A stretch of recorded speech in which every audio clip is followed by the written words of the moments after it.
ابو داؤد شریف کی روایت ہے، بلکہ صحاح ستہ کی تقریباً کتاب میں ہے، الا کلکم راعٍ وکلکم مسئول عن رعیتہ، فالامام الذی، وہ جو ملک کا بادشاہ ہے، قانون اور ضابطہ یہ ہے کہ اگر آپ بھوکے ہیں، آپ تک کھانا نہیں پہنچ رہا ہے، تو جو ملک کا بادشاہ ہے مودی جی، اس کی پوچھ ہوگی، قانون کے تحت اس سے پوچھا جائے گا کہ آپ کے ملک کا ایک رہنے والا وہ بھوکا کیوں ہے، وہ پریشان کیوں ہے؟ قانون اور ضابطہ یہی ہے۔ ضابطے کے اعتبار سے مودی سے پوچھا جائے گا کہ ایک غریب پہ ظلم کیوں ہو رہا ہے، کوئی کسی کو کیوں ستا رہا ہے۔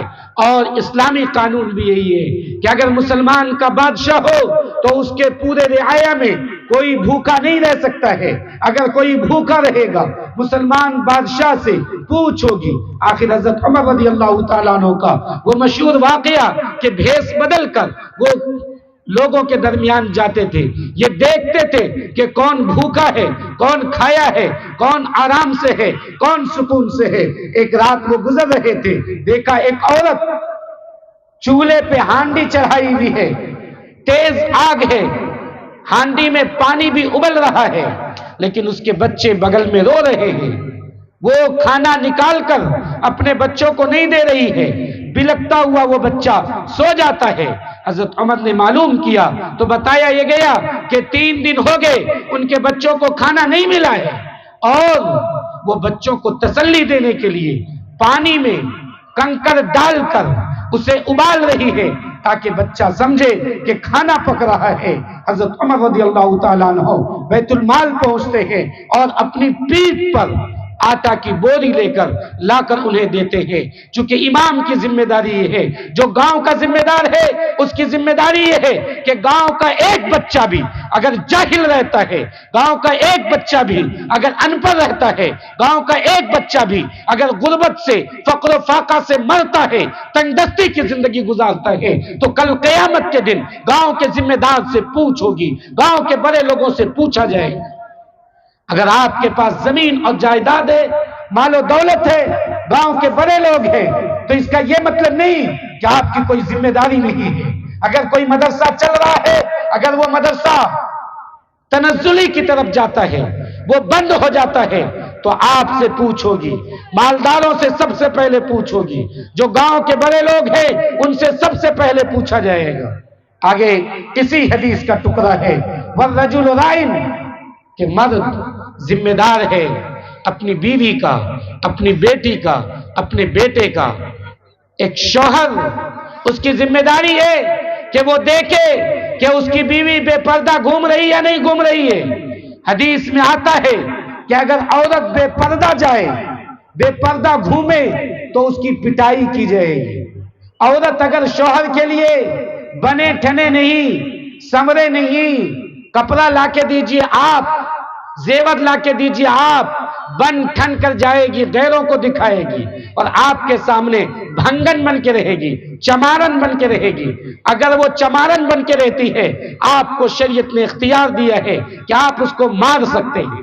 اگر عورت نماز نہیں پڑھتی ہے، آپ کو اختیار ہے کہ آپ اس کی پٹائی کر سکتے ہیں۔ لیکن آج کیا ہے، نماز نہیں پڑھنے پہ کوئی پٹائی نہیں کرے گا، پردہ چھوڑنے پہ کوئی پٹائی نہیں کرے گا، نہیں بننے سمجھنے پہ کوئی پٹائی نہیں کرے گا۔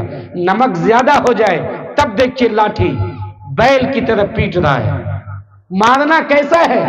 ایسا نہیں کہ ہاتھ پاؤں توڑ دینا ہے، مارنا ایسا ہے کہ نشان نہ بیٹھے، چہرے پہ نہ مارا جائے، اسی کی اجازت دی ہے شریعت نے۔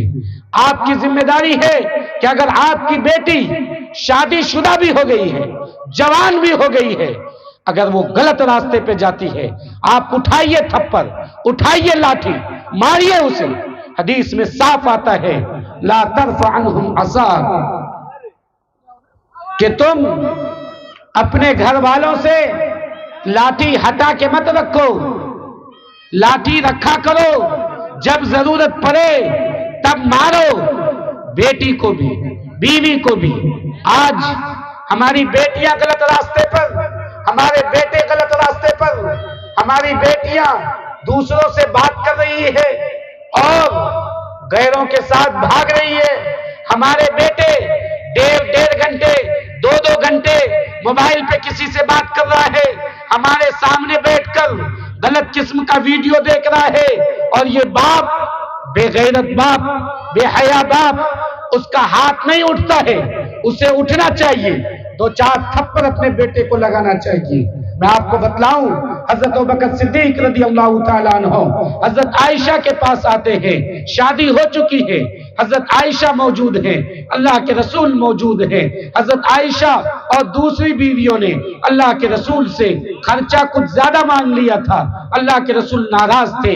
حضرت نبی کریم صلی اللہ علیہ وسلم کی خدمت میں جب حضرت ابوبکر صدیق آئے، انہیں پتا چلا کہ صورتحال یہ ہے، تو حضرت ابو بکر صدیق نے اپنی بیٹی کو کوپ میں، مطلب کمر کے حصے میں 2 مکہ مارا.